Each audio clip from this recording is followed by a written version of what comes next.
A new research out of Stanford and New York University takes a look at what happens when people step back from Facebook for a month. The study, entitled "The Welfare Effects of Social Media," finds that disengaging from Facebook leads to small but significant improvements in well-being. Well, Jaron Lanier is a computer scientist and Silicon Valley insider. He's also the author of 10 arguments for deleting your social media accounts right now. Jaron, thank you very much for your time. Given the title of your book, I'm interested to know what you made of this study.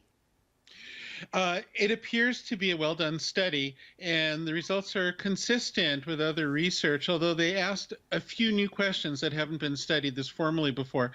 And, the picture that's emerged is that when people leave social media as it is, meaning the existing social media from companies like Facebook, they experience benefits. A really interesting thing in this study is that their particular population found itself less well informed after they quit, but I would attribute that to them not having alternate skills for being informed. There are other studies that have shown people becoming better informed after they leave the current social media environment. Another wonderful thing about the study is they documented the positive effects, which I think are intrinsic to the internet, that people also gained the social benefits that, are obviously present, which we all know intuitively, but in this case it's shown.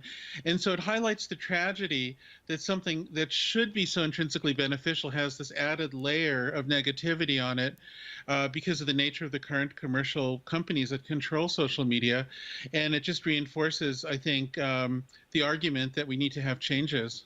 We are hearing more and more about the negatives of social media, specifically with Facebook, though.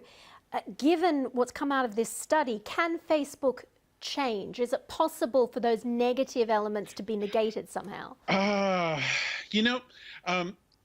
I'm absolutely convinced that Facebook could change its business model and become more like Netflix, where those who can afford to pay it, and then you get peak TV with Netflix. I think you could get peak social media with Facebook. Now, just because I'm convinced doesn't mean that the one person who controls Facebook is convinced, and that, of course, is Mr. Zuckerberg.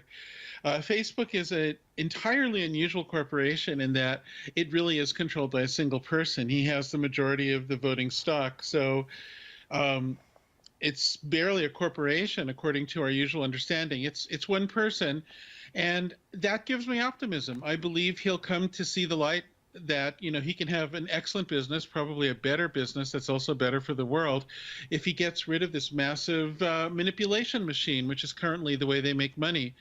When you run a business and every penny you make is because somebody thought they could manipulate somebody else, of course what you're going to get is a twisted mess.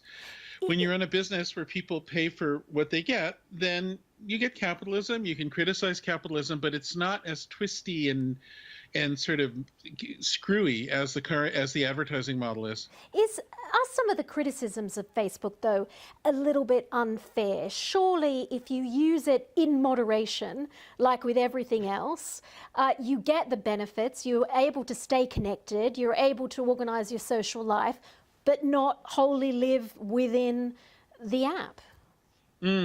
Well, I think the best answer to that comes from Facebook's own researchers who've published peer-reviewed papers where they proved they could make people sad deliberately without the people being aware of it. And that latter part is the key.